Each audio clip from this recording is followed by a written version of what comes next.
na Stevie. Bele nke atọ. Hai, na nwoke nke a Chineke jekwara ngwa ọrụ. Ọ na-ekpe nche. That man na himself. Hai, Ọ na-amụ ọfụma ọfụma. ọ na-ekpe. Ya wee ekpere ya bụ operation. Hai, Fire. eziokwu. Ọ na-amụ. Afọ ụmụ Emeka. Emeka kwa. Ebe kwa. Mgbe m na-agafe, ọ bụ nwaanyị. Ha si ndị ụlọ oriri na nkwari wee na-apụta. Emeka egbukwa n'onwe ya. Mami nwa chọrọ ime gị. Hai! Chọrọ n'onwe ya. Nwa emebie na. Chineke nyekwa nọ mma aka. Chineke mere ya ebere. How? Ụdị ọnwa dị. Oh, Emeka.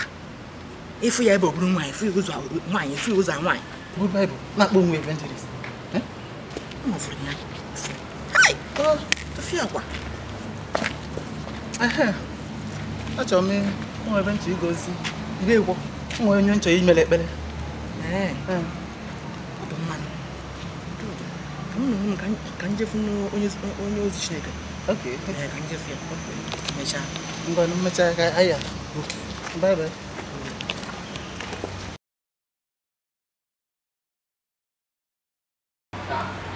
Why no me toka? Ito wo. Hey, ya ni mi sinalu mwazi ka odo ko happy ya. Iya kan na hapo ni oge. Ni ya toka. Hey! Odo kom ne di se mwe ni ne. Hey!